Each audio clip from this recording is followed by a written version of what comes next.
todos los detalles, se los prometo. Y un aliado indiscutible fue Silla Vacía, la editorial que lo alojó con toda pulcritud, atención y el diálogo siempre abierto con las coordinadoras y el coordinador, quien, aunque cuyo nombre no aparece en la portada, es Carlos Bustamante, que nos acompaña esta tarde aquí, y fue una pieza clave. Su trabajo proveyó invaluables reflexiones, talacha, en esta última parte del proceso. Por último, un libro no existe hasta que se comienza a hablar de él, hasta que se hace público, hasta que anuncia su llegada y hay alguien que lo recibe. Así pues, dejemos que hablen de él las queridas colegas que nos acompañan. Y para aperturar esta ronda de comentarios, le voy a dar primero la palabra a Ruth Dávila Figueroa, que no sé si ya está con nosotras. ¿Listo? Ruth Dávila. ¿Está? Ruth, bueno, yo no puedo ver, pero no podemos ver a la gente que está siguiendo la transmisión en vivo, ¿no?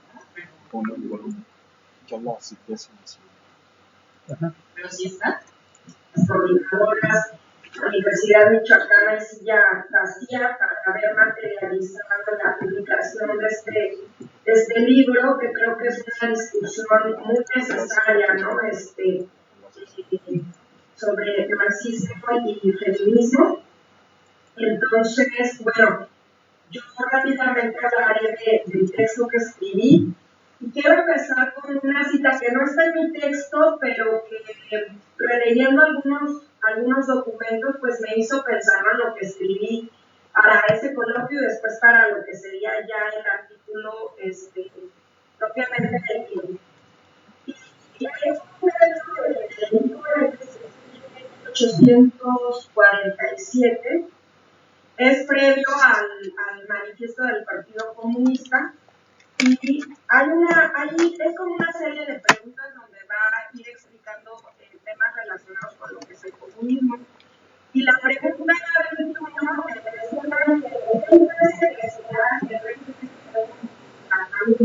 me llamó mucho la atención esta pregunta, lo que ahí mismo se contesta y que quiero citar. Porque dice que las relaciones entre los sexos tendrán un carácter puramente privado, perteneciente solo a las personas que forman parte de ellas. Se le da un motivo para la diferencia de la sociedad. Eso es posible gracias a la supresión de la propiedad privada y a la educación de los niños por la sociedad. Con lo cual se destruyen las dos bases del matrimonio actual ligadas a la propiedad privada. La dependencia de la mujer respecto del hombre y la dependencia de los hijos respecto de los padres. En ello reside precisamente la respuesta a los analismos altamente moralistas de los burgueses, con motivo de la comunidad de las mujeres que, según estos, quieren implantar los comunistas. La comunidad de las mujeres es un fenómeno que pertenece enteramente a la sociedad burguesa y existe hoy plenamente bajo la forma de prostitución. Pero la prostitución descansa en la propiedad privada y desaparecerá junto con ella. Por consiguiente, la organización de mujeres la suprimirá.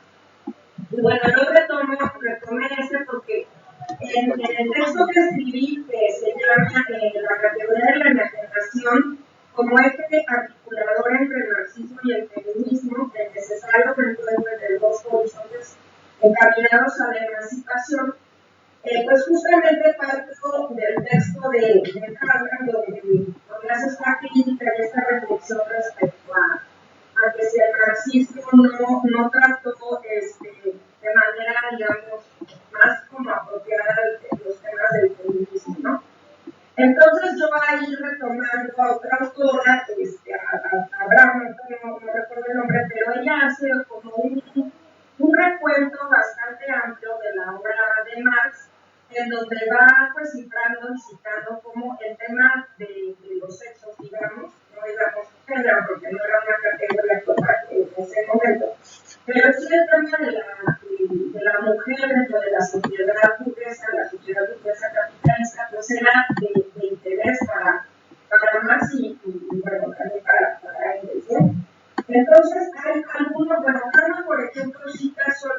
el trabajo más conocido, el trabajo cumbre de Marx, de Capital, crítica de la economía política, y la propiedad privada, la familia y el Estado. Y hay otros textos en los que se refiere pues a esta preocupación para Marx, preocupación en términos pues, digamos, para el desarrollo de su pensamiento y de su crítica a la sociedad burguesa, y además de que pues, este es una encontré apenas, pues está el propio manifiesto del Partido Comunista, está el texto de la Sagrada Familia, donde está haciendo la crítica a los idealistas hegelianos, pero que también, incluso ahí en ese texto, pues para que no conoce, habla incluso de defensora cristana, habla de varios temas relacionados con el papel de la mujer en la sociedad burguesa, y otro de los textos que es poco conocido, que se llama El suicidio, que en realidad aquí está hablando como del tema del suicidio, pero lo interesante de este texto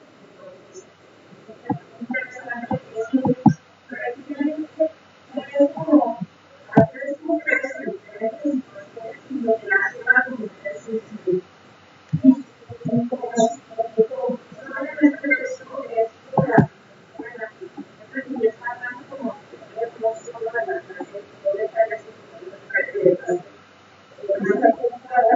Entonces es una reflexión muy interesante. Este texto además no es como característico. Entonces ahí bueno, es una crítica sobre el artículo, y el argumento central es que la sugiere que esta categoría de la relación nos convierte más en ser de utilidad también para lograr una reconstrucción del marxismo, pero también para llegar a eso, yo considero que estos no solo el marxismo, también el feminismo, el enfoque crítico, pues es un horizonte emancipador. Y para llegar a eso, pues también es una crítica respecto a los feminismos de la tercera ola, pero pues yo refiero que están como enfocados más como dedicadas a la propia RAM, o sea que estoy citando en un informe que es un feminismo que ha sido tocado por el liberalismo y por las mujeres los modernos, y que se encuentran pues en aspectos más culturales. Entonces hay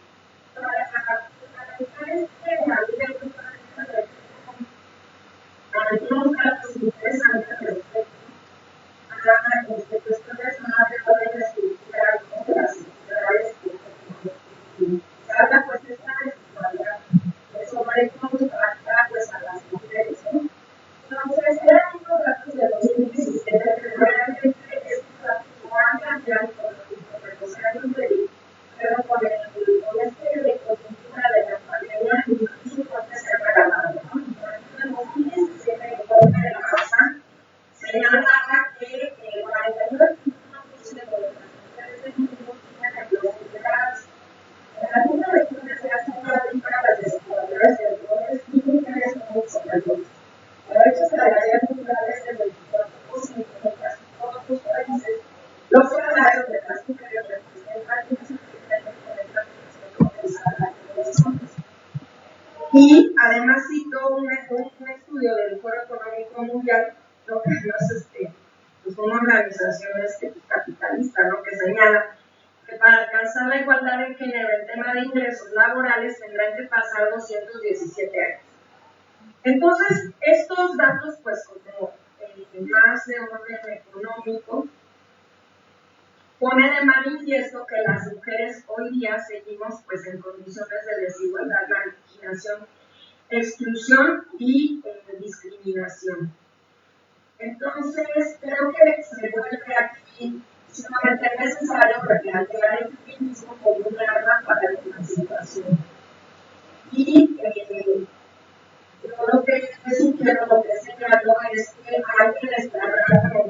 personas ideologizadas y fetichizadas del feminismo que se presenta hoy a través de las industrias culturales como la lista de la moda, las redes sociales y otros medios de información.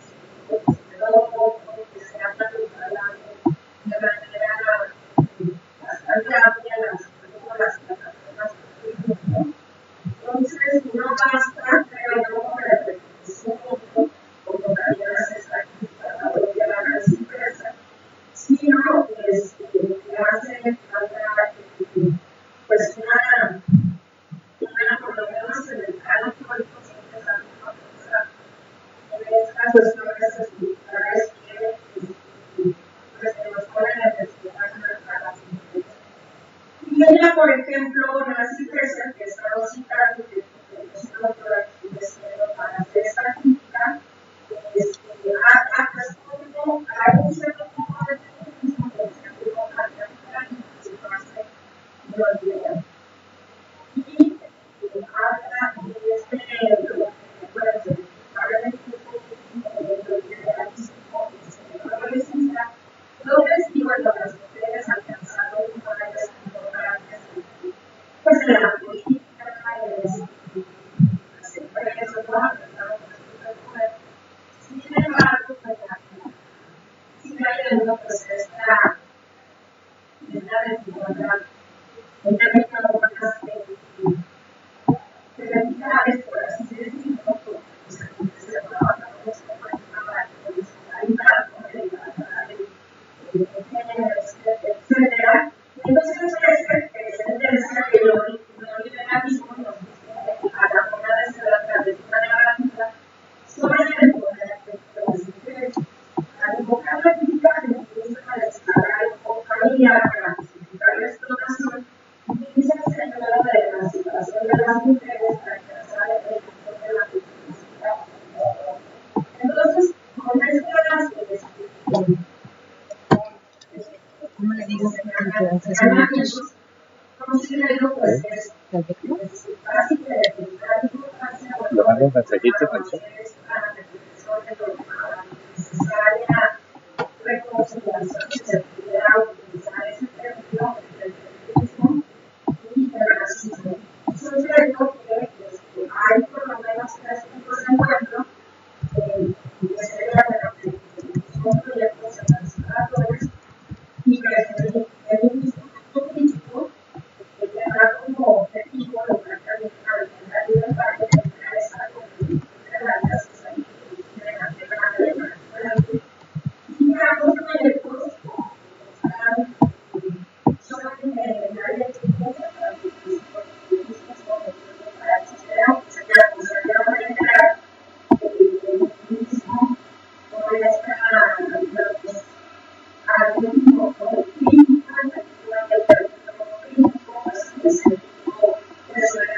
marxista, ¿no? Entonces, bueno, eso gana lo que es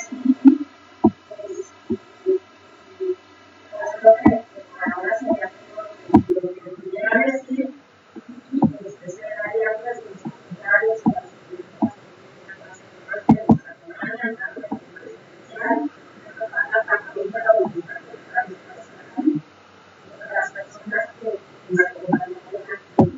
Muchas gracias.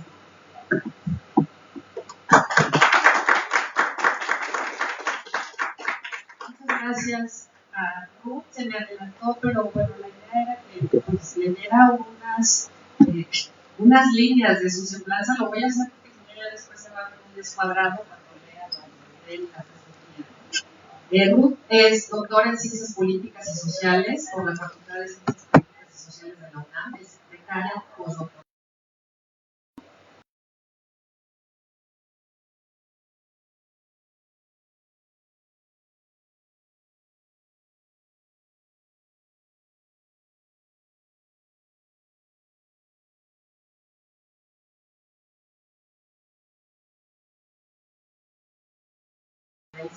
Posgrado, autora de diversos artículos en revistas arbitradas y indizadas, entre los que destacan Multiculturalismo y pueblos indígenas en zonas urbanas en Canadá, una reflexión sobre el debate entre el reconocimiento y la redistribución en la revista Norteamérica, el cuerpo femenino en la información de espectáculos, la fragmentación como norma y lo erógeno como protagonista. Este título está interesante. Capítulo del libro Erotismo, Cuerpo y Prototipos en los Textos Culturales y el libro Minorías Nacionales e Integración de la Unión Europea. Muchas gracias a Ruth por sus comentarios, por su participación y esta descripción detallada de las letras que ella publicó en este libro. Ahora le vamos a dar la palabra a Neri Aide Escorcia Ramírez. Y esa, bueno, debí haber dicho antes cuál era la mecánica, o sea, va a haber 4 presentaciones. Ay, perdón, hago como bolas. Y al final va a haber un espacio para poder dialogar con ustedes. Entonces, bueno, Neri es maestra en Filosofía de la Cultura por parte de la Facultad de Filosofía, doctor Samuel Ramos Magaña de la Universidad de Zapala, y profesora de la misma institución. Algunos de los artículos que ha publicado son Judith Butler, 2 puntos, Feminismo Foucaultiano, en la revista de Benítez, Revista Internacional de Filosofía y Filosofía de la Cultura, Los inicios del feminismo mexicano, la cuestión de la mujer, en Horacio Barrera y Mila Galindo, en Géneros, Cultura y sociedad en Adorno, entre la fetichización y la resistencia, en Benítez también, el discurso postcolonial de Frantz Fanon, todavía en la guerra de Argelia, en Teoría y Crítica de la Psicología, revista electrónica. Actualmente cursa el programa de doctorado institucional de filosofía en el Instituto de Investigaciones Filosóficas Luis Villoro, de la Universidad de Michoacán, con un proyecto sobre el discurso postcolonial de Frantz Fanon en América Latina. Neri, regale con sus palabras.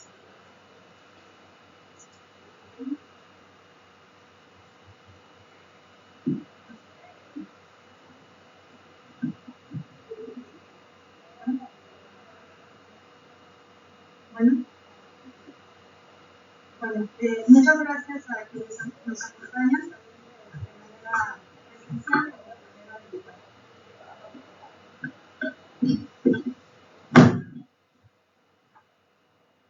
Lo que voy a leer a continuación, para las personas que ya tuvieron el resultaron unas familiares, lo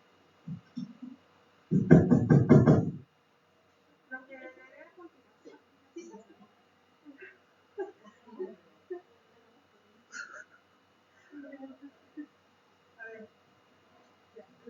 lo que leeré a continuación señalaba, algunas partes serán reconocibles para las personas que todavía no, si no le pongo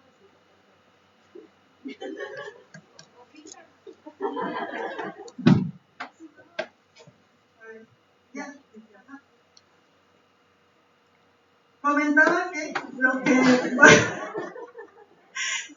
leeré a continuación, algunas partes serán reconocibles para las personas que ya tuvieron un acercamiento al libro y otras son nuevas.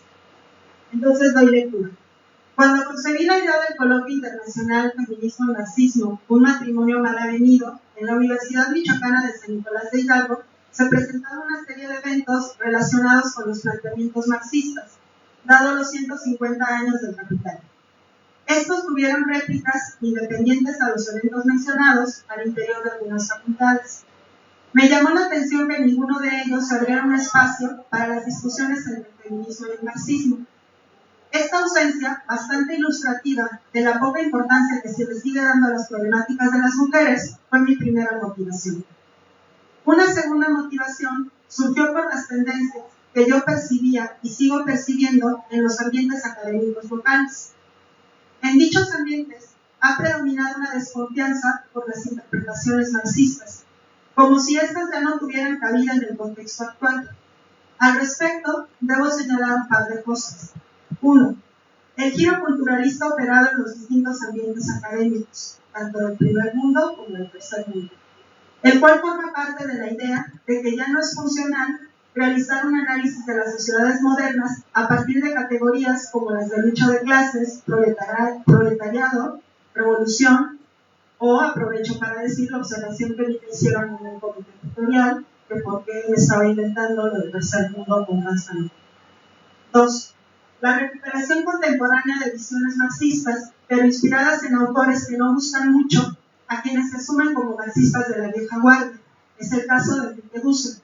Me refiero a la interpretación marxista de Althusser. La desconfianza hacia las interpretaciones marxistas también ha alcanzado a las teorías feministas. Poco a poco, en los ambientes académicos locales y nacionales, los estudios o las teorías de género han desplazado a los estudios feministas. Es claro que dicho desplazamiento no es gratuito, como tampoco lo es sustituir categorías marxistas por otras que se consideran más abiertas e incluyentes.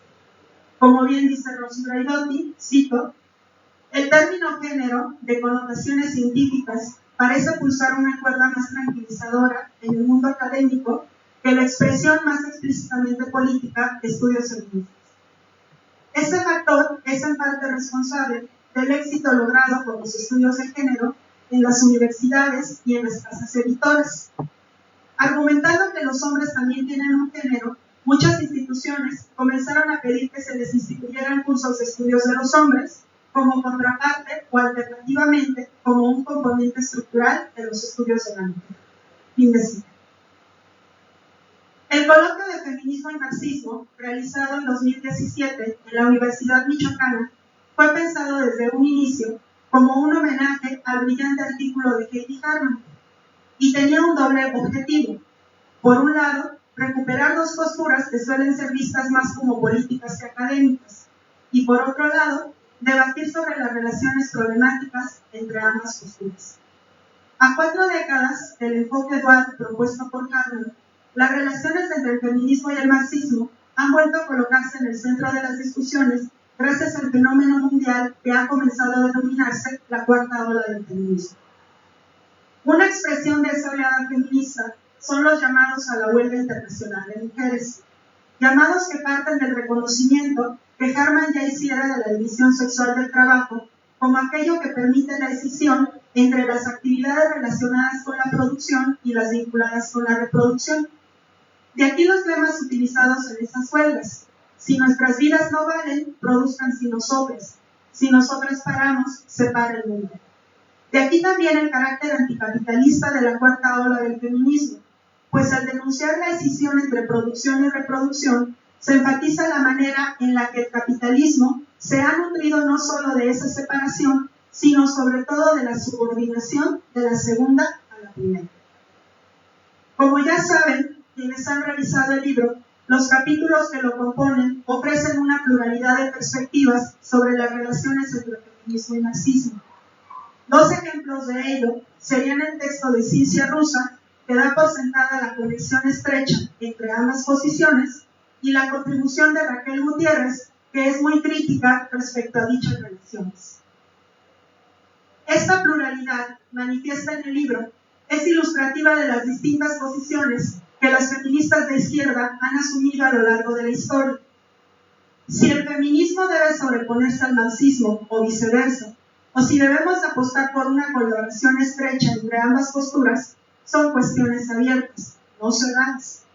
Este libro tiene como objetivo abonar a la continuación del debate. A 4 años de la celebración del Coloquio Internacional Feminismo y Marxismo, un matrimonio mal avenido, el libro aparece hoy bajo el auspicio de la Red de Enlaces Académicos de Género de la Universidad Michoacana de San Nicolás de Hidalgo, gracias a la iniciativa de Flor de María Gamboa Solís, coordinadora de dicha red. Aprovecho aquí para agradecer el apoyo tanto de Carlos Bustamante como de Itzideni Palomares, Yuman Barbosa y Malva Carrera, así como el de Lisette Capulín y el de Jacqueline Bolaño, quienes fungieron junto conmigo como organizadoras del evento. Recupero ahora una idea de Teresa de Lauretis. Las mujeres blancas anglosajonas de clase media fueron las primeras en cuestionar sus posturas, orilladas, claro está, por las críticas de todas aquellas mujeres que no se sentían reconocidas en los planteamientos sostenidos por aquellas. Es momento de que las distintas posiciones feministas se sometan al mismo proceso de autocrítica. Muy específicamente, y por el tema de este libro, me refiero a los feminismos que se reivindican como de izquierda dentro de los cuales me reconozco. ¿En qué medida reproducimos la división sexual del trabajo denunciada por distintas autoras, como Harman, Iris Marion Young y en este libro, por la contribución de Aura Itzel Paredes Páramo? ¿En qué medida dejamos intacta la autoridad del sujeto de enunciación masculino, cuestionado por Raquel Gutiérrez y muchas otras feministas? ¿Hasta qué punto perpetuamos la lógica asimétrica y jerárquica propia de la estructura de género, cuando en los ambientes académicos, sobre todo en los ambientes académicos, privilegiamos y suscribimos acríticamente la voz de un varón? Finalmente, ¿qué tan ciegas somos ante la revelación de otros tipos de opresión? Como dije antes, el debate está abierto. A tono con uno de los mejores legados de la teoría crítica alemana, diría que de lo que se trata es de la no identificación, de mantener abierta la posibilidad de la crítica y de la disidencia, como se dice ahora, con todas aquellas posturas, sean teóricas o prácticas, que se nos ofrecen como revolucionarias o emancipadoras. Porque hay que decir, junto con Dussel y otros autores, que no es lo mismo hablar de emancipación que de revolución o de liberación. Gracias.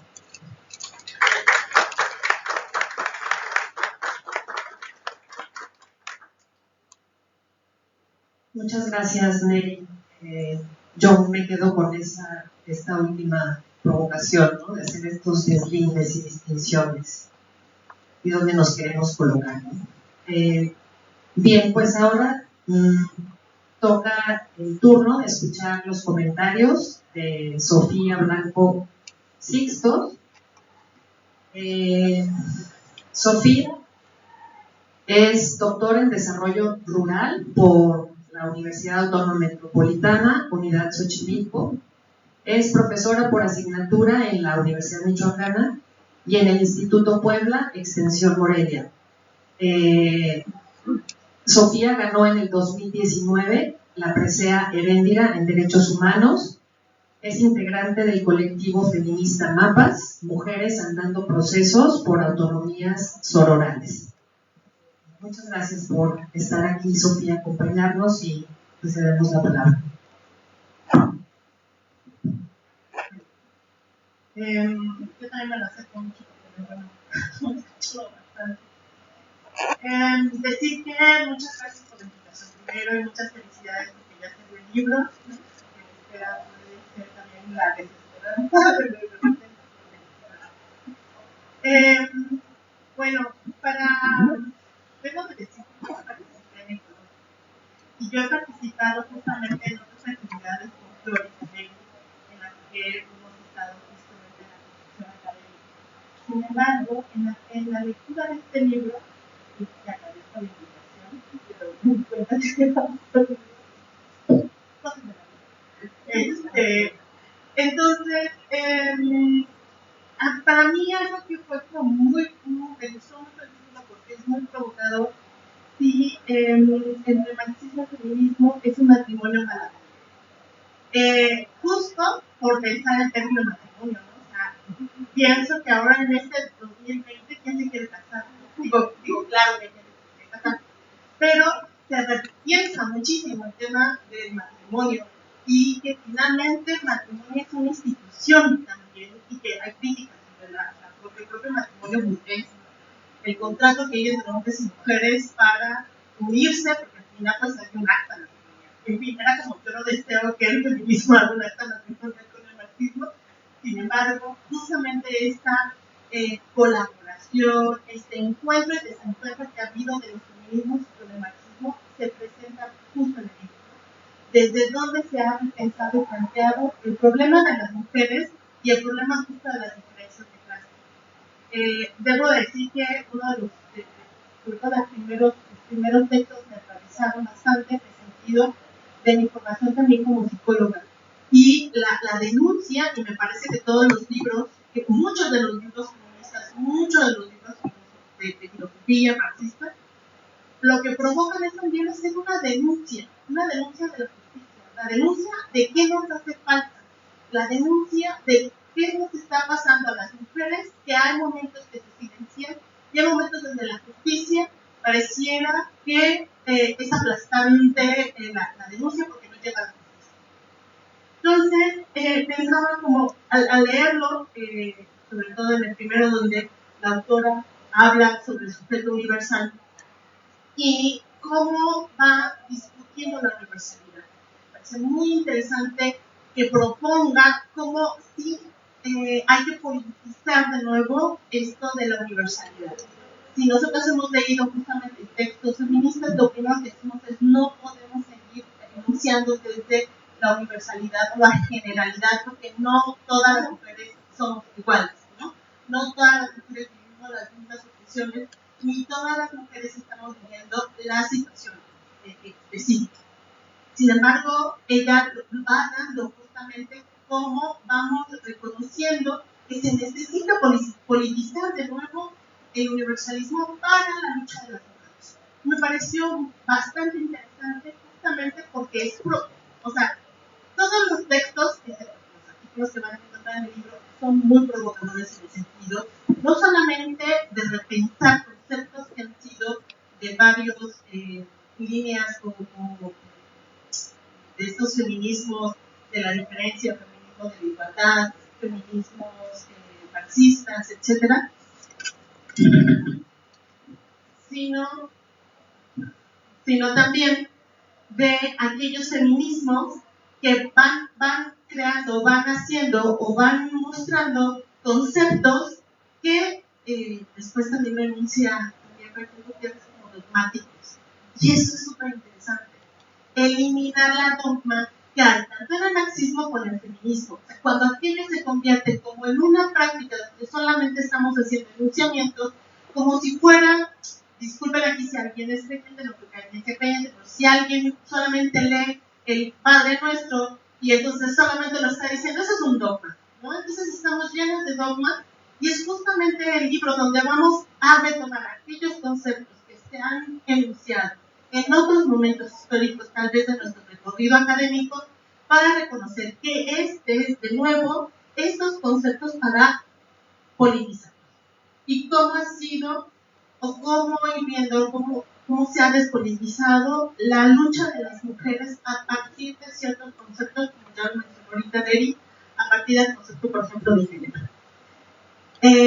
Y, pues sí, también reconocer a la psicología, y lo voy a citar tal cual como lo escribió David Pavón, la psicología como responsable de la reproducción de un sistema en la que implican temas capitalistas y patriarcales de poder contra las que lucha respectivamente el marxismo y el feminismo.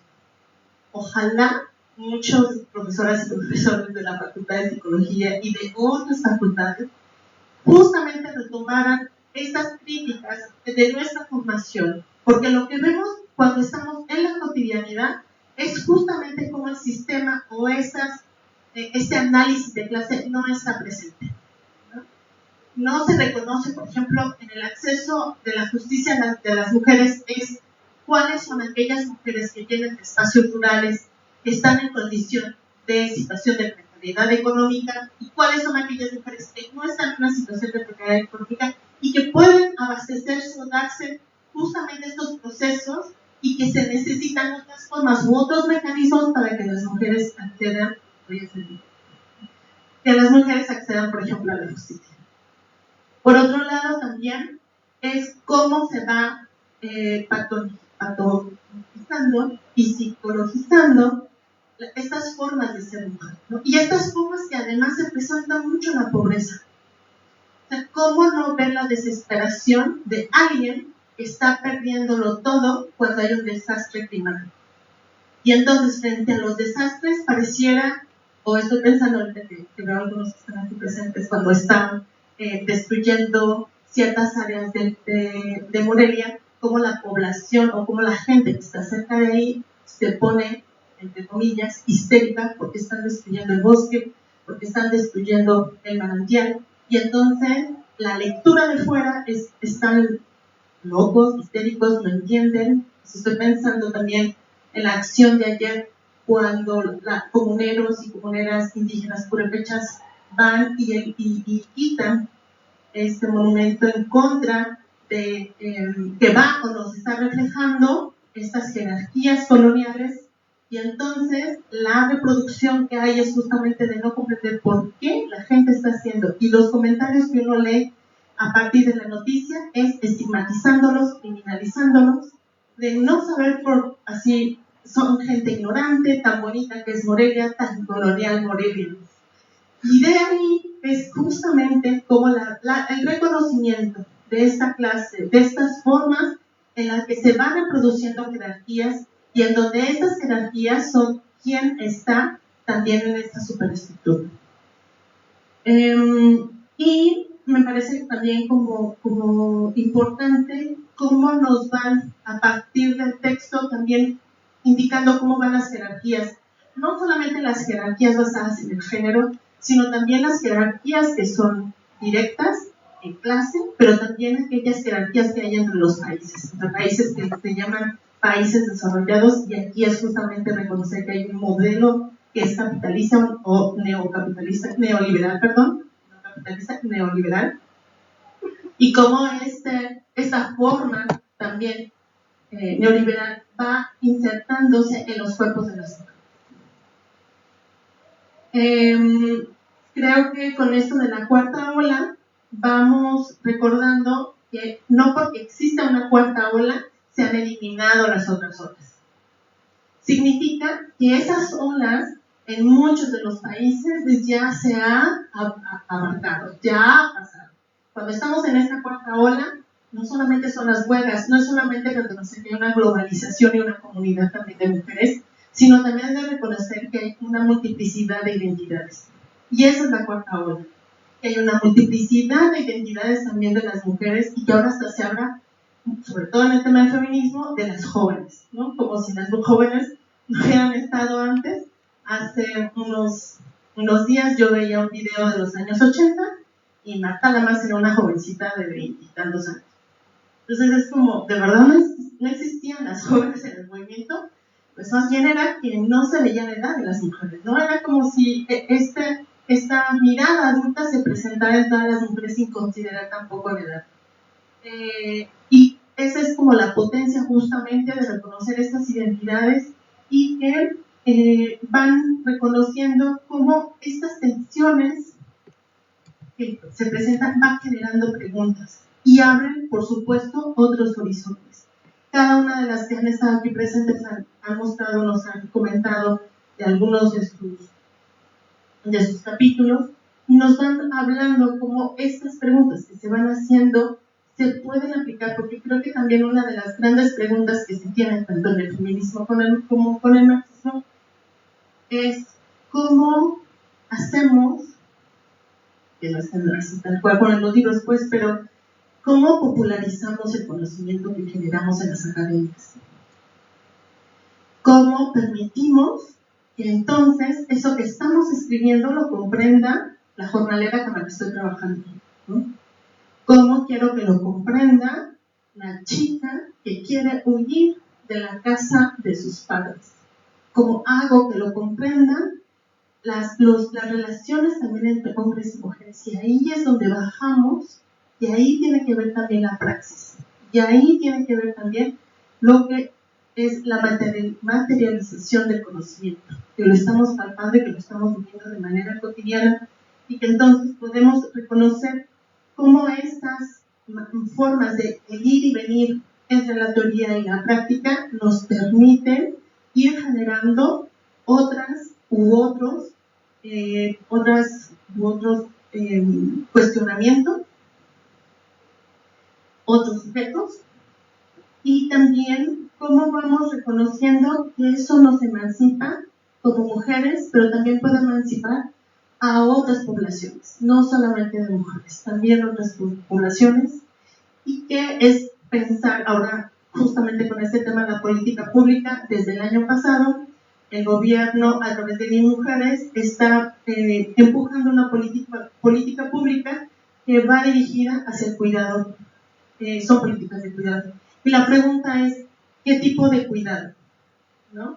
Aquí, ¿cómo se van a cuidar a las cuidadoras? Esa es una pregunta, pero también la otra, ¿cómo se va a transversalizar el tema del cuidado cuando se ha dejado en el cuerpo de las mujeres y en las actividades de las mujeres el tema de la sostenibilidad de la vida. Y esta pregunta de cómo rompemos con esta división sexual en donde ha dejado que solamente las mujeres se les diga o se diga que somos nosotras las únicas responsables de cuidado, se va respondiendo a través de todo el libro. Creo que eso es algo súper necesario en estos momentos. También es muy interesante que podamos ir haciendo se siga, se continúe, y pensaba justamente el tema de la pandemia no lo demostró. Si pensamos este libro antes de la pandemia y en este momento que estamos pasando un poco más ya 2 años de pandemia, es cómo repensamos que siguen siendo actuales estas denuncias de las desigualdades sociales, pero también cómo siguen siendo presentes todas estas reflexiones a partir del marxismo y del feminismo. Y bueno, hasta ahí te quiero dejar, solamente es como invitarla a que lean este libro para ir conociendo y también ir cuestionando lo que también creíamos del feminismo, ¿no? Y la invitación a romper los dogmas. Esa sería mi reflexión. Gracias.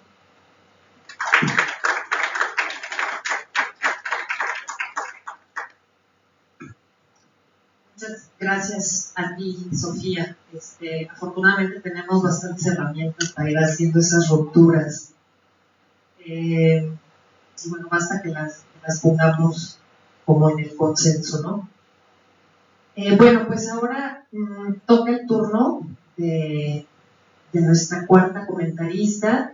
Ella es la doctora Raquel Gutiérrez Aguilar, que no sé si ya estará por ahí, creo que sí. Raquel Gutiérrez es matemática, filósofa y socióloga mexicana. Es profesora investigadora en el posgrado en Sociología del Instituto de Ciencias Sociales y Humanidades de la Benemérita Universidad Autónoma de Puebla. Es parte del área de investigación Entramados Comunitarios y Formas de lo Político, y sus líneas actuales de trabajo se refieren a la relación entre renovados feminismos populares y prácticas de producción de lo común en un proyecto que incluye investigación y docencia en la región del Río de la Plata, Bolivia y Mesoamérica. Ha participado en la investigación y documentación de diversas experiencias del movimiento indígena en América Latina.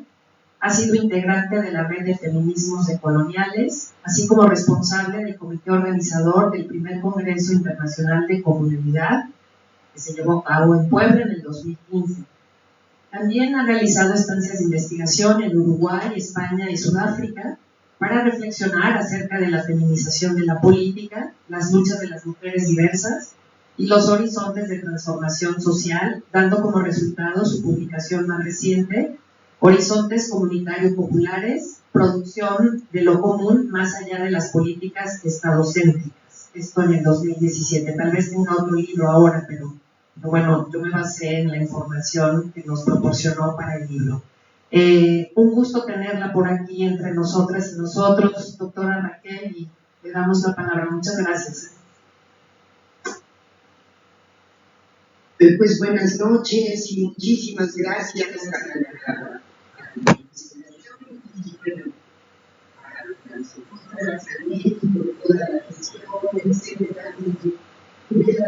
Muchísimo ustedes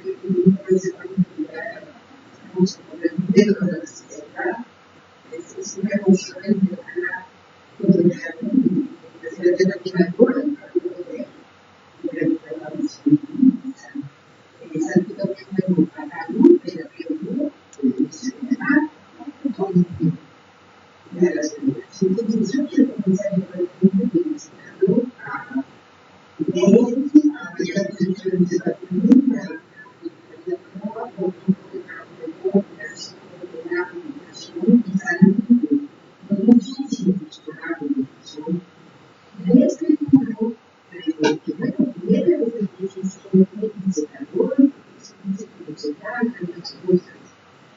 muchas veces hacemos nosotras porque nos tenemos una carrera de prensa y cosas pero que estén aquí, que estemos presentando y que las y todo el estilo con las medidas que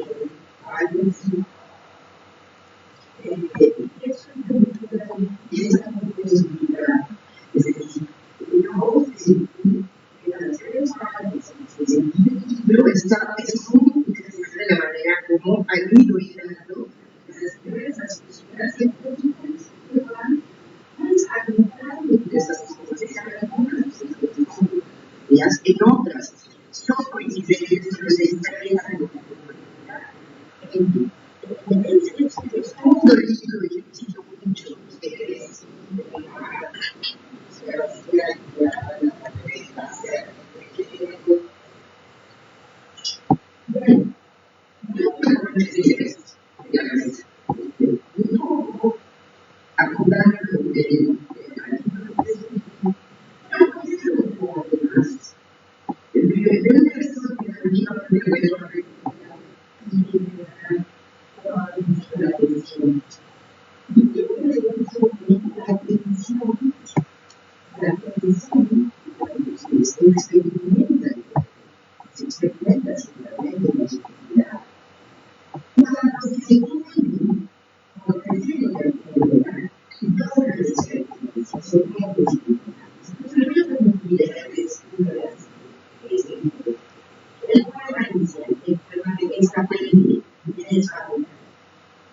Es un libro que publicaron en Praga ya casi muchos años, que tiene voces de mujeres extremistas en los Estados Unidos.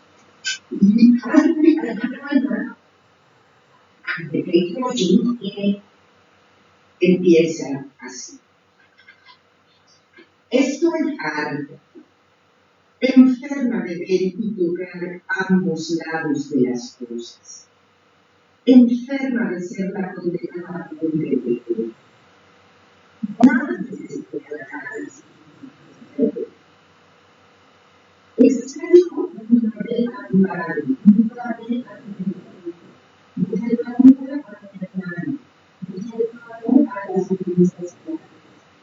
las feministas católicas a la gente de la iglesia, la gente de la iglesia católica a los seres, a los separatistas enemigos, los separatistas enemigos a los anarquistas, los anarquistas a los padres de los católicos.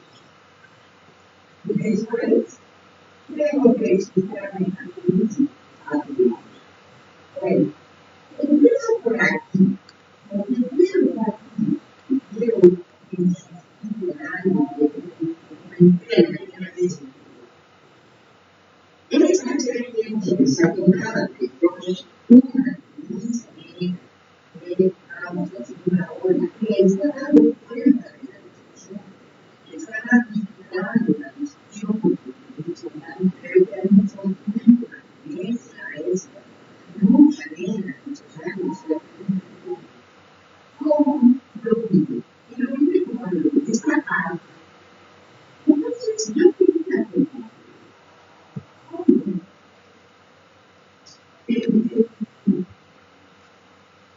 En los años que ha tocado la vida y practicar el mismo, al feminismo de federalismo y al marxismo de feminismo ha sido muy cansado,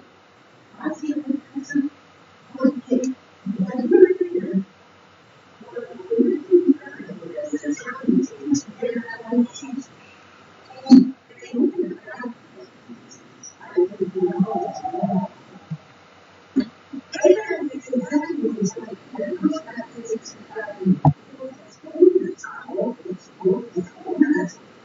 Y una de las cosas que me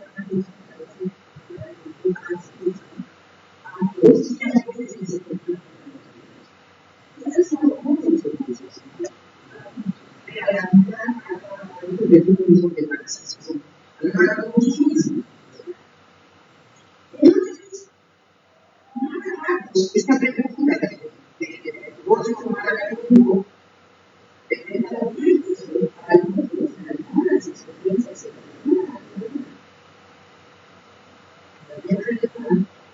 como una historia de único encontrado, porque en algún momento esa gran grado que no se trata de entender música, se trata de una comunicación es exactamente es mucho esa transición, es mucho lo que se dio a otras de ese. Si no hay una experiencia, la experiencia tradicional de nuestra experiencia marxista de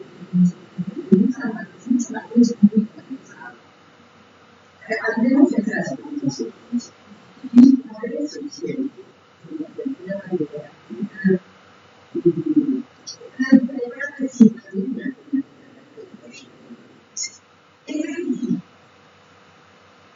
cómo una va a sostener y cómo va a alcanzarse para establecer y para los asuntos generales de una nación.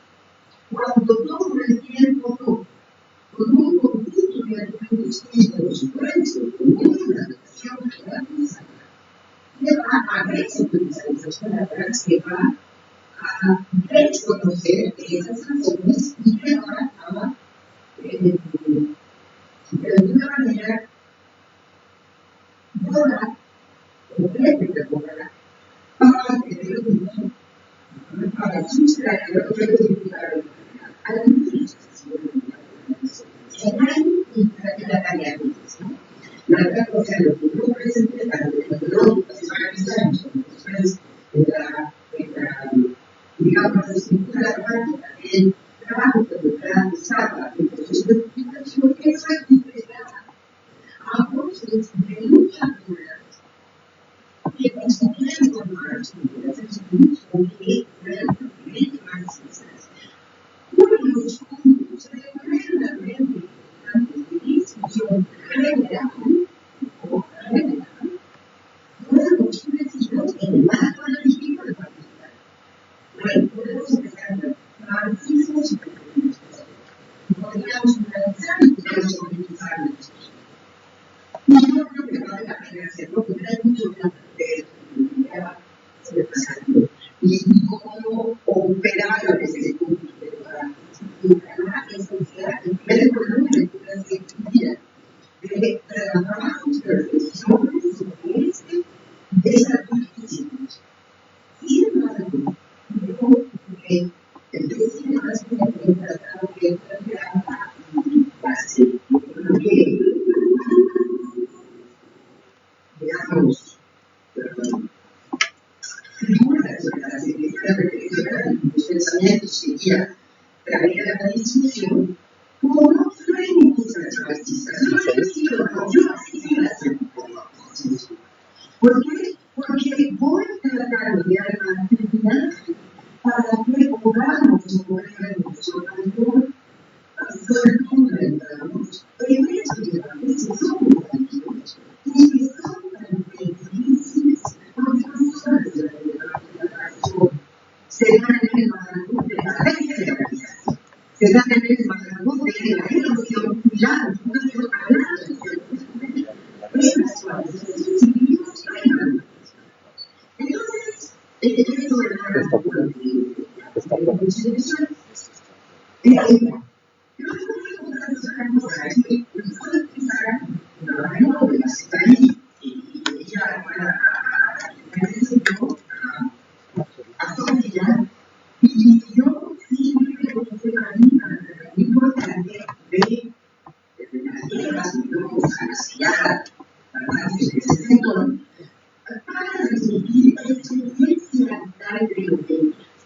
Y no para la sino para a fin de que cada mujer más joven de personas en alguna sociedad tenga ese libre conocimiento de preocupación para ella decidirlas y no permitir que se siga cumpliendo esa digamos, esa herencia que finalmente es.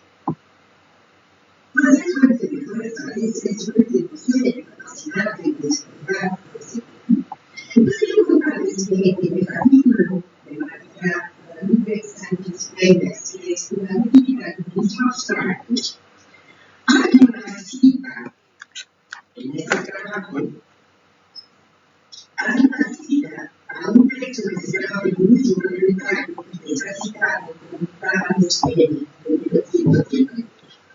Para que vean más la actividad de la descripción. Este texto lo escribimos en el colegio cuando éramos clandestinas, ¿saben, por favor? Entonces se llama, ese texto está planteado en Isabel de la Rada. Ese texto me cambió la vida, no me acuerdo de eso. Pero estamos a punto de la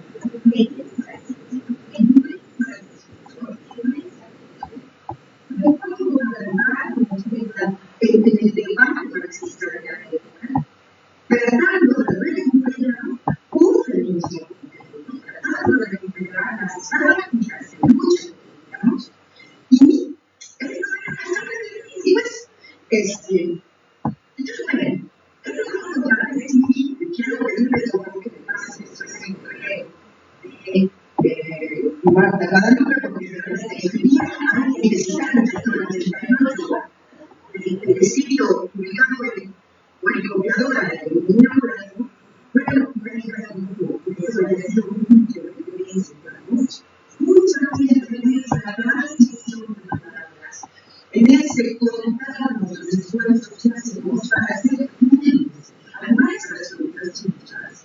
De una característica así lo decimos, pero también no todo lo que hay que consultar, todo lo que hay que recuperar y criticar por otras, para poder sostener prácticas antipatriarcales en fondo que sean anticapitalistas, que sean anticoloniales y que nos permiten regenerar, defender, pelear, reapropiarnos de todo lo que habitamos.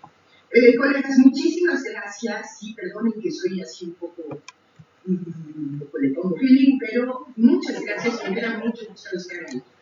Gracias.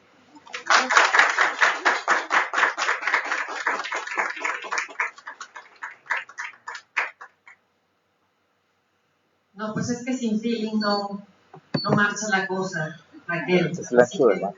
Muy bienvenido ese feeling, impregnando todo tu discurso. Muchísimas gracias. Pues bueno, pues vamos a abrir un espacio para preguntas, tanto de la gente que nos acompaña aquí en el aula máter, como la gente que nos está siguiendo allá por las pantallas. Comentarios, preguntas, reflexiones, les haya despertado escuchar estas presentaciones. Eso no sé cómo hacerle Vic para la gente que está en pantallas y cómo me puedo yo enterar si quieren hacer alguna pregunta o lo que usted me había comentado, Heriberto, ¿no? Hacemos alguna sala o algo así donde se conectaran al Vic. No, de hecho están en Facebook, pero no hay. Okay. Bueno, no sé si hay. Víctor, ¿cree que se pueda que usted ahora sí nos sirva de puente, solo por esta ocasión? Usted lea las preguntas que puedan ir escribiendo ahí y... ¿Sí? Pues hasta el momento no hay ninguna. Quienes nos acompañan aquí, ¿alguna pregunta, inquietud? Sí, Malva, adelante.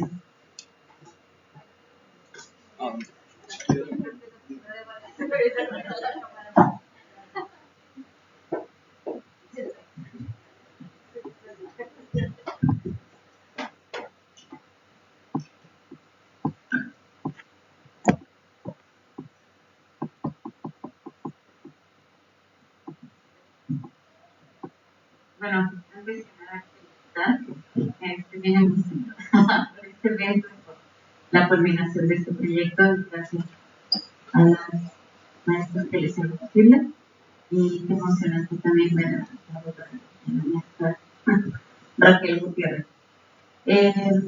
Pues era en una parte de lo que la maestra Nelly comentó, utilizó el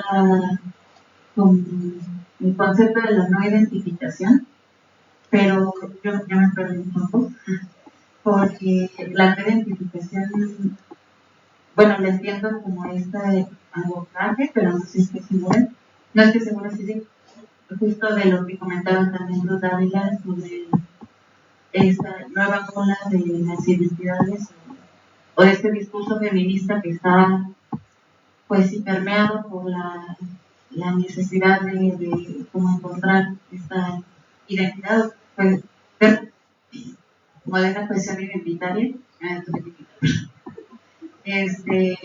Es ahí lo de la no identificación, es desde ese lugar de cómo responder a la no identificación como una contrarrespuesta a esta nueva bola que está sentando ahí el discurso. Y otra, pero eso ya más era a la doctora Raquel. cuando también fue como que se me fue y me gustó mucho que hablaba del marco de la razón y el marco de la, como también estaba como contraponiendo dos conceptos y me pregunté el marco de que de la otra y eso.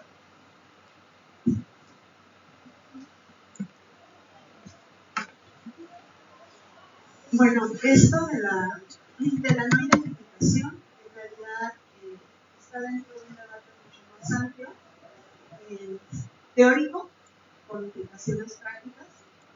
Por un lado, la teoría crítica alemana, y por otro lado, algunas vertientes del marxismo que son muy populares en Francia. En el caso de la teoría crítica, yo siempre menciono, tal cual como lo dice Martin Gay en la generación eléctrica, cuando dice que la primera generación nace de un dilema que los atraviesa. Todos son intelectuales de izquierda. Yo a propósito utilicé izquierda. Aunque aquí aprovecho para decir que esto de hablar de posiciones de izquierda, pues a veces suscita cierta ambigüedad. Porque yo conozco personas que rechazan tajantemente cualquier posición marxista y dicen que son de izquierda radical. Entonces yo estoy asociando a la izquierda radical con posiciones marxistas, pero eso también se tiene que justificar teóricamente. Pero a ese tipo de izquierda es a la que pertenece la primera generación de la primera.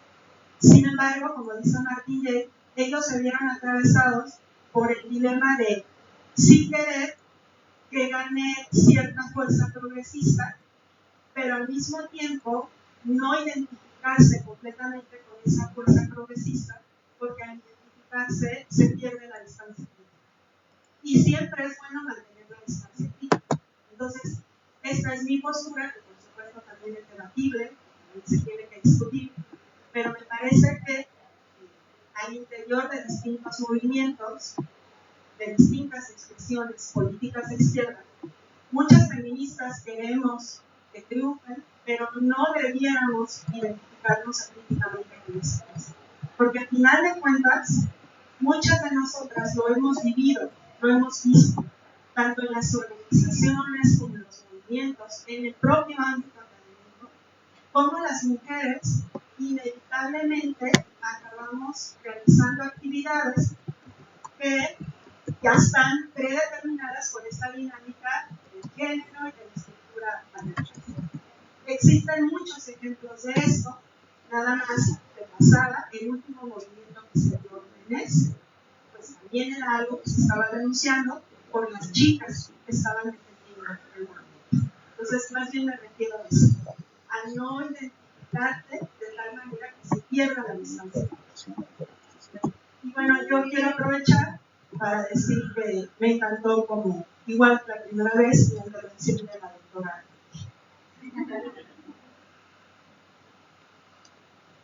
Doctora Raquel, si está por ahí, quisiera participar, dando respuesta a la inquietud de Marta.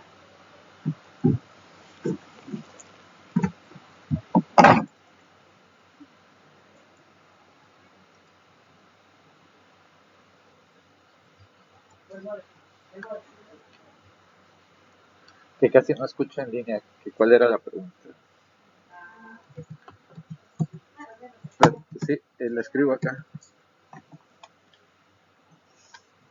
Acércate un poco más. Ok. No. Ahí es que no escuchamos también. Ok. Eran sobre, después de hablar, es que no me acuerdo también bien en qué momento lo abordó, pero dijo marco de la razón y marco de la, como dos, como una respuesta contra respuesta de una manera. No sé. Era más bien como que el concepto que utilizó.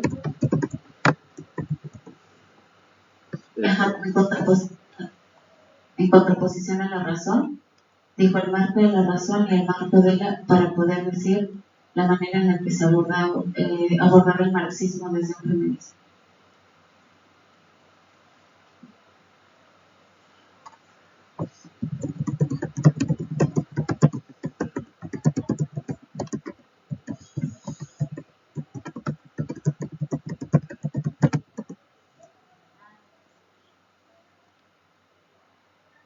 ¿Sí es así? No.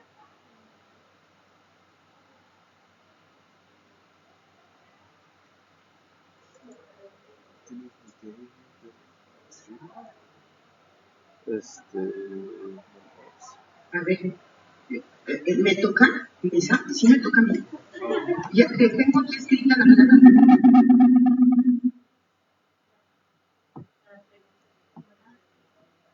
¿Sí me toca?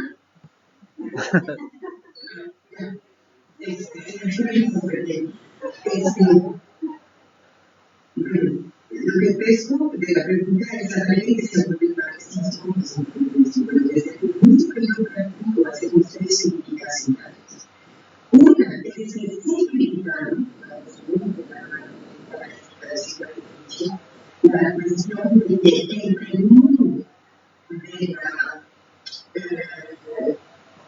producción de la ciencia, el mundo de la producción de la fuerza de trabajo, no hay un problema de continuidad del sostenimiento de la vida, de la producción y sostenimiento de la vida en general, que exige una enorme cantidad de trabajo.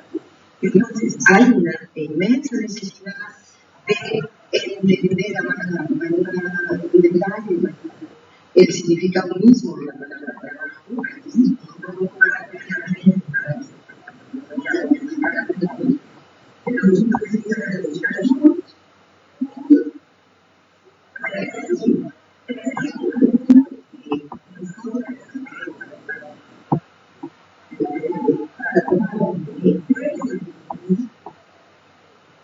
para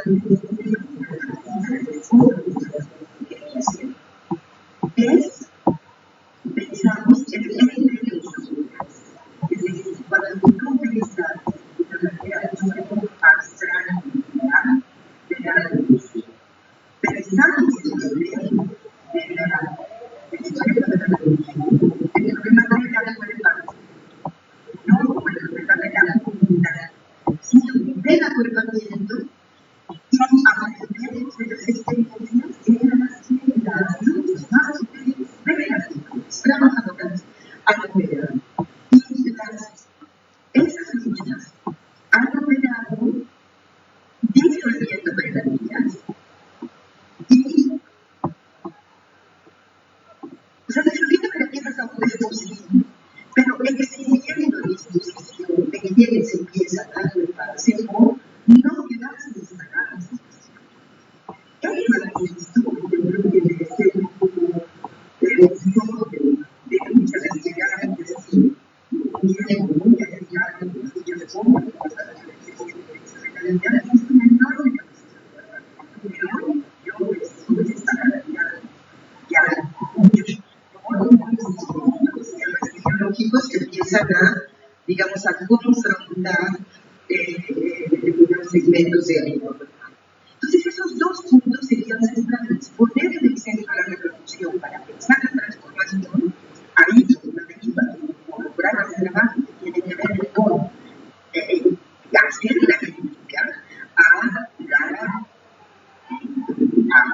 algunos aspectos de la noción de trabajo en Marx. ¿Y cuál es la más importante? Otra vez, en que hay un ámbito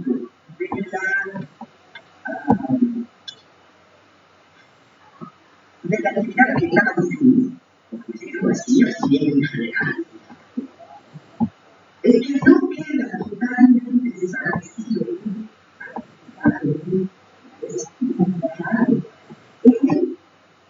la dimensión clásica que va a ser la conferencia de la necesidad, que es uno de los más de la democracia. No, ahí nosotros toda la crítica de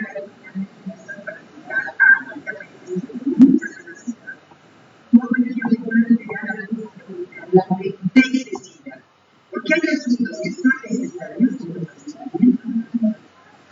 pero en realidad y creo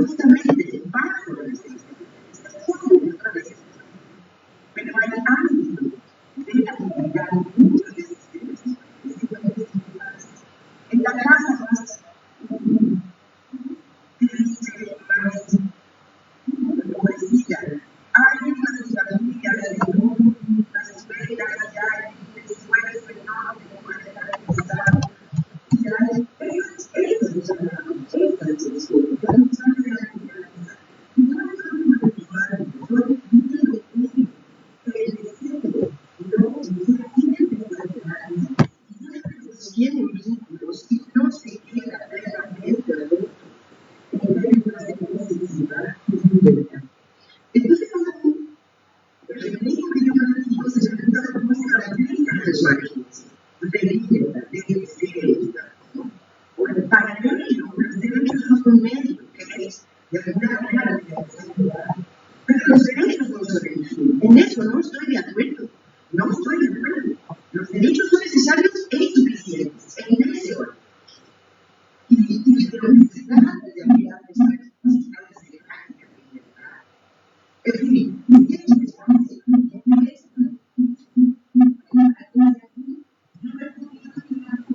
sentirme mucho más cómoda con un marxismo que es bastante heterodoxo, por decirlo de alguna forma. O sea, ahí feminista,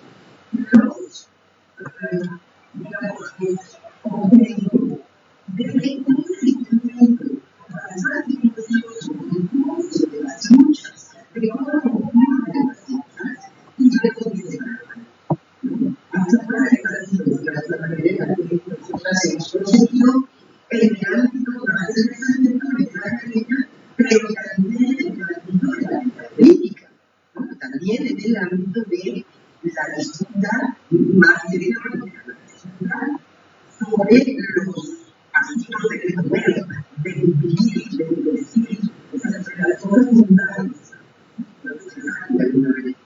Eso quería, chicas, gracias.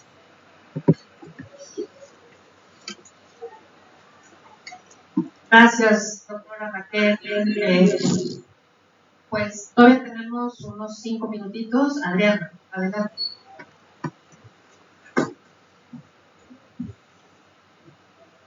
Buenas tardes a todas y a todos.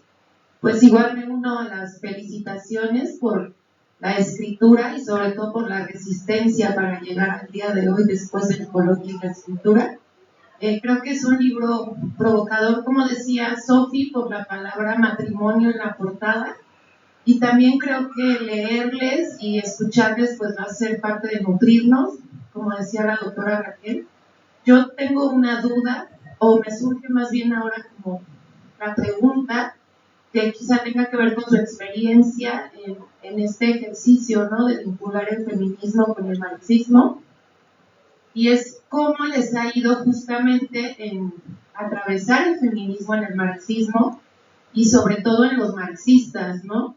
Pienso en esta cita donde se dice, hay alguien más oprimido que el obrero, y es la esposa del obrero, y me pregunto si aplica también para la esposa del marxista.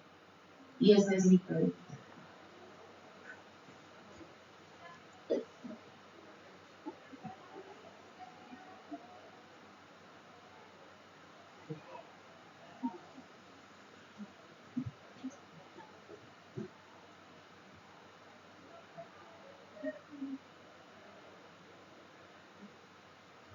¿Es para la doctora Raquel o para quien sea?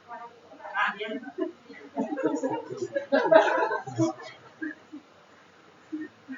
Pues para el marxista.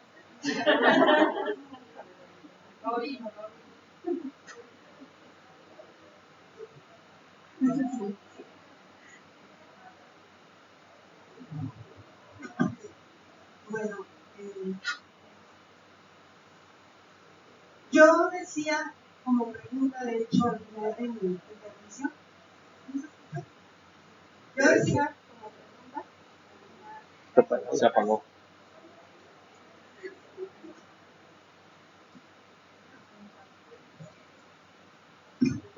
A ver, ok. Una de las preguntas que hacía casi al final de mi intervención tenía que ver justamente con esto que tú preguntas. Voy a volver a utilizar la denominación de feministas de izquierda, aunque insisto que con ello estoy entendiendo los feminismos que tienden a coincidir con posiciones marxistas. Preguntarnos las feministas de izquierda hasta qué punto perpetuamos la jerarquía y la simetría propia de la estructura del género. Hay un escritor mexicano que a mí me gusta como escritor, más no como director. Como escritor lo voy a referir, que es Fabricio Mejía. Alguna vez escribió una columna en la que señalaba que él era favorable al feminismo y se asumía como feminista. Sin embargo, pronto se dio cuenta que eso le generaba un privilegio del que él al principio no era consciente. Esa es una dinámica que a mí me molesta mucho en el ámbito académico. Cuando descubrimos que un varón es favorable a las posiciones feministas, casi que le agradecemos porque es feminista, como que nos sentimos con la obligación de decir, ay, mira, un varón sensible. Y eso viene a reproducir esa dinámica de privilegio que está presente en la estructura de género. Yo lo he visto en los ambientes académicos, con los académicos varones en general, pero también con los académicos varones que son de izquierda. Y es una dinámica que realmente me molesta mucho. Por eso pregunto, ¿hasta qué punto las mujeres en el ámbito académico reproducimos esos privilegios? Dejamos intacto ese sujeto de enunciación masculino. Pero también preguntarnos acríticamente hasta qué punto las mujeres que nos identificamos con algún feminismo de izquierda somos ciegas ante otro tipo de expresiones de opresión. Una estudiante que tenía en la Facultad de Filosofía hace 2 años, en la materia de política, es una estudiante que creo que sí se definía, espero no mencionar su autodenominación, se definía como gay o hablaba de sí misma como mujer. Y una vez en una clase, porque yo abordo el feminismo desde la teoría crítica, en esa materia en específico, y en una clase me dijo que pues a ella no le gustaba el feminismo que se enseñaba en la facultad, no solamente que se enseñaba, sino el que se practicaba. Al principio de decir que a mí también me causó cierta molestia, sí lo reconozco.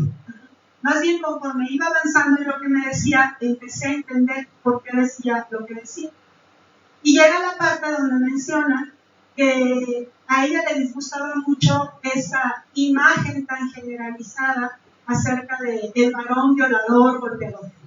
Que ella no estaba de acuerdo con eso, porque para mujeres como ella, que se asumían como gays, esa imagen simplemente no existía.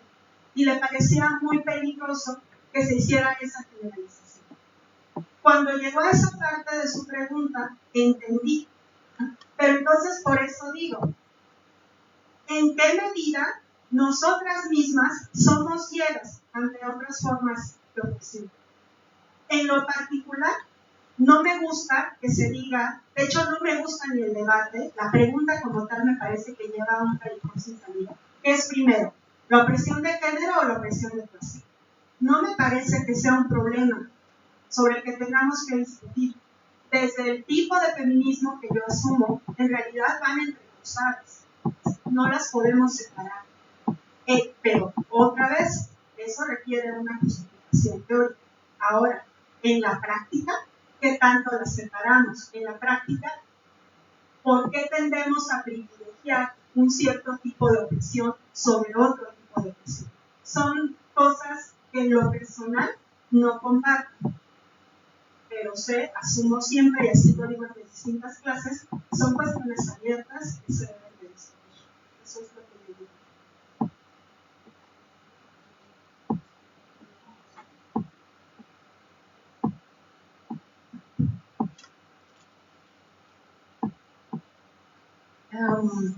Me gusta la provocación. Porque me parece que justo hace que una se ponga en lugares incómodos, ¿no? Y la incomodidad nos hace replantearnos, preguntarnos qué es lo que hemos estado generando, no solamente en la generación como algo que producimos y entregamos, sino generamos también con la palabra y lo que vamos generando en nuestras relaciones acá. Cuando tu pregunta ahorita le estaba pensando y justamente el tema del trabajo fue el que me acercó al marxismo y a leer El Capital. Cuando salí de la Facultad de Psicología, fui invitada a hacer unos talleres de migración, educación y género en los albergues para familias jornaleras agrícolas migrantes. Y en ese... ¿Me escuchan? Y en el albergue...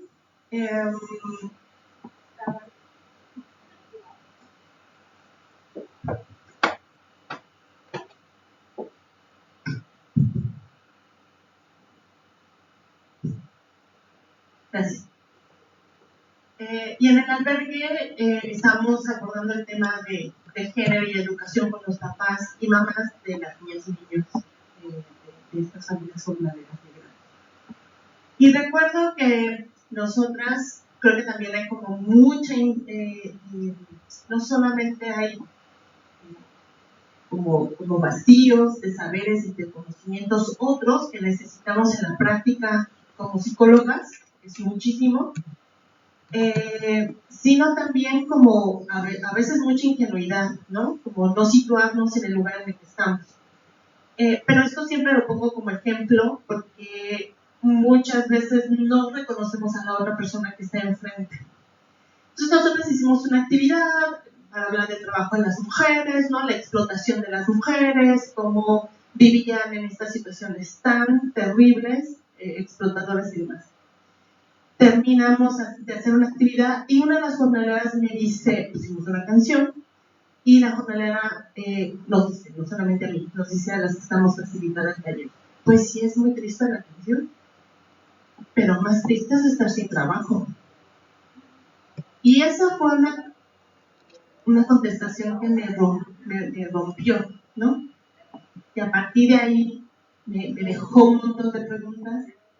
Y es esta misma pregunta que tú haces genera otras preguntas de quiénes son estas otras mujeres, y para mí es estas otras mujeres que viven opresión más allá, no solo de la esposa del obrero, son todas las mujeres que van sosteniendo la vida. Y estas mujeres son, por ejemplo, las jornaleras, que las condiciones en las que viven son de explotación, y muchas de las formas de trabajo son de trabajo que uno podría decir que habría desaparecido y que aún está presente en este nuevo milenio, en este nuevo siglo, ¿no? Entonces, estas condiciones de las cadenas de cuidado que ya ha sido como muy abordado, estudiado, de estas cadenas de cuidado que se hace a través de la migración, sobre todo de migración internacional, donde mujeres que son mexicanas, son del sur global, van a trabajar a Estados Unidos o a países europeos o países de este norte global para cuidar a los hijos de otras. ¿Y dónde están los hijos de ellas? ¿Y quién cuida a sus hijos? Y al mismo tiempo poner en estas jornaleras que garantizan que el jitomate o la verdura que llega a nuestra casa llegue. Y entonces, ¿quién cuida a los hijos de ellas? ¿Dónde están sus hijos? Y las condiciones en las que vivimos tienen que ver no en responsabilizar a las madres y los padres únicamente del desarrollo de las niñas y niños, sino es una responsabilidad justamente también social y que es parte de esta estructura también capitalista. Responder cómo transformarlo, creo que es algo que nos permite, nos va a seguir permitiendo cuestionar también nuestra propia práctica, ¿no? ¿Cómo nos relacionamos con las trabajadoras del hogar? ¿Cuántas trabajadoras del hogar tienen seguro social? ¿Cuántas trabajadoras del hogar saben sus derechos? ¿Cuántas saben que deben de tener un contrato? Y lo que esta práctica entre nosotras las mujeres es de clase, porque todas tenemos una relación también que está insertada por la clase y que hay una jerarquización, y no lo podemos negar. Y justamente creo que esa es parte de la crítica a la cotidianidad de la que estamos viviendo, y que es cómo también vamos, pensaba como es lo que nos había compartido Raquel Gutiérrez, ¿no? Como no es el consumo, es la sostenibilidad de la vida. Y eso cambia totalmente a todo el trabajo que estamos haciendo todas las mujeres. Y bueno, gracias.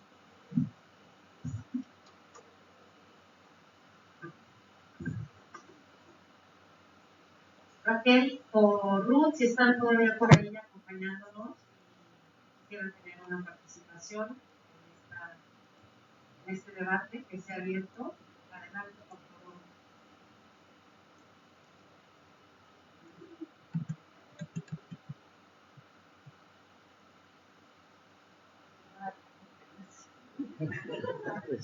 Raquel se retiró. Y Ruth, no sabemos. Ruth, la escuchamos. Palabras que mencionó la doctora Sofía, me parece muy importante que haya detenido el tema de la feminización de la migración. En términos de justamente esto que mencionaron, me parece que sí debe ser un tema de reflexión, un tema de estudio de estas migraciones de mujeres que justamente, díganme, es una área para hacer trabajos de cuidados, ¿no? Sabemos que en estos países, como que siempre de alguna manera más inmigrante puedan castigar de poblacionales a alguien que se encuentra en la población y que necesitan este tipo de migración, este tipo de trabajo, justamente de mujeres que, bueno, ahora necesitan y familias y tal, pues para haya la vida de la como es perfectamente esta parte de quién está ayudando a sus hijos, ¿no? Que han dejado atrás. También es todo un tema, ¿no? El tema del trabajo de los cuidados y que la pandemia también se vuelve a poner de una manera más internacional sobre la mesa el trabajo de los cuidados. Muchas mujeres ya incluso trabajando y cuidando a los hombres a la pandemia, creo que es un tema que se debe preguntar más ampliamente. Y también que mencionaba el trabajo con trabajadoras y locales, ¿no?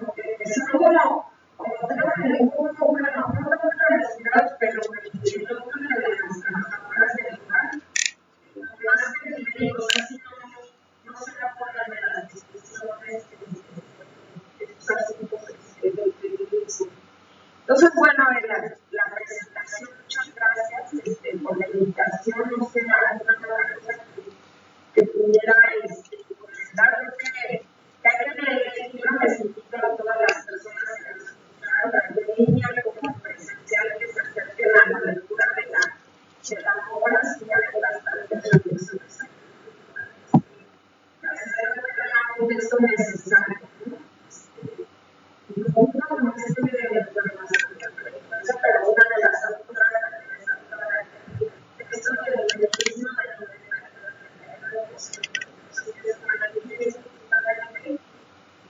y un poco para con varios de los planteamientos que se hicieron acá, por ejemplo, que se presentó, ¿no? El feminismo con el racismo, ahí no se lo perdón, porque fue un tema de pregunta. Y pues nada, muchas gracias y felicidades también a las comunidades de la trabajo de coordinación y de la educación. Gracias. Muchas gracias, Ruth. Te saludamos aquí a la distancia y nos podemos encontrar. Pues, última oportunidad para hacer alguna intervención y si no, pues ya nos vamos.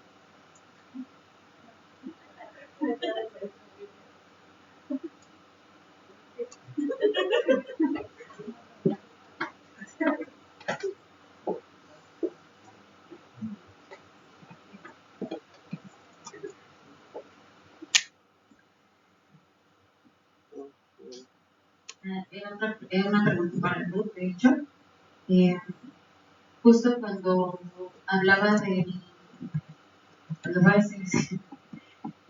feminismo de la tercera ola, digamos, ideologizado, como que así comprendí, y la descripción, el planteamiento sobre esa tercera ola, yo tenía una duda de si estamos hablando de un feminismo ideologizado o de esta perspectiva identitaria, cuando hablamos también del tema de raza dentro del feminismo.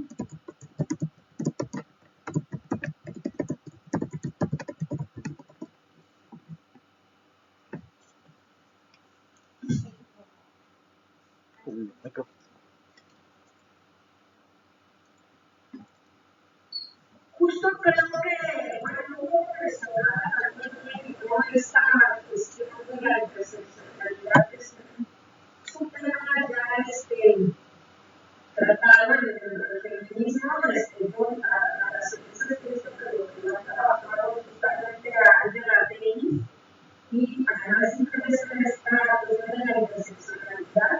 Bueno, otras feministas también lo han tratado, esta interseccionalidad entre raza, género y clase, incluso Angela Davis va más allá de la necesidad y la nacionalidad, que no es posible hablar solo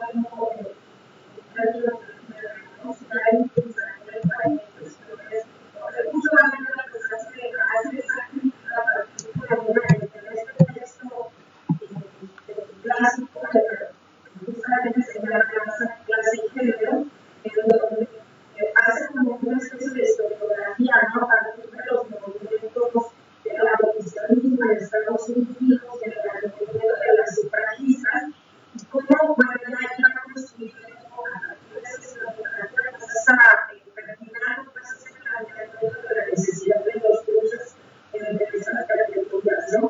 Entonces, y luego va más allá de decir incluso que tiene que haber una intersección entre el activismo también, ¿no? Entre diferentes perspectivas de lucha y encaminadas a la emancipación, es decir, que no puede verse de manera separada, ¿no?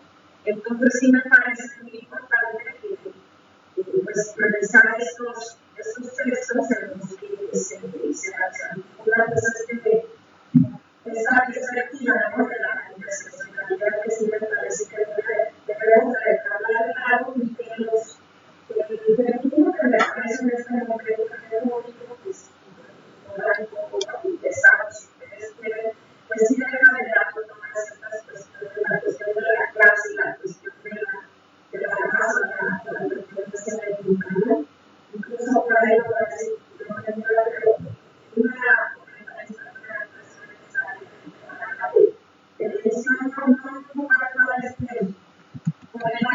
en ningún momento ya digo algo así como, no, pues gracias a María Lupita que trabaja en mi casa, porque gracias a ella yo puedo salir a trabajar, hacer, sentirme como emancipada, empoderada, ¿no? Por ese tipo de trabajo, y de alguna manera, pues, sin hacer como el análisis o la crítica de que esa mujer que tiene en su casa y que gracias a ella puede salir y sentirse muy empoderada trabajando afuera, pero la mujer que está en su casa, pues es una mujer que está siendo también explotada, ¿no? Yo no quiero simplemente ni siquiera contrato de trabajo o seguridad social tiene. Entonces sí es muy importante tener esa perspectiva de la interseccionalidad, y bueno, un texto que nos explica claramente eso, pues es el que les comentaba de Angela Davis, de raza, clase y género. Y entonces, bueno, no sé si con esto contesté la pregunta de la compañera. Muchas gracias.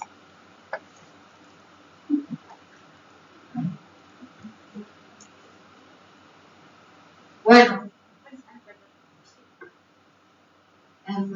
o sea, sí se contestó, pero a mí me surgió también como la duda de, entonces, ¿a qué se refiere con esta, al hablar de esta perspectiva identitaria de la tercera ola del feminismo? ¿Era vinculada a esta perspectiva? Porque donde tengo entendido también en la discusión de raza, en una tercera ola dentro de lo que se llama feminismos negros, se habla sobre la discusión de la identidad en la diáspora. Entonces, es ese abordaje, ese es la crítica a ese feminismo, o sea, al hablar de raza, pero como de estas discusiones identitarias en eso, o también está como más amplio a una perspectiva de la discusión que también comentó la maestra Neri de género, contra estudios feministas, contra estudios de género. Esa ambigüedad.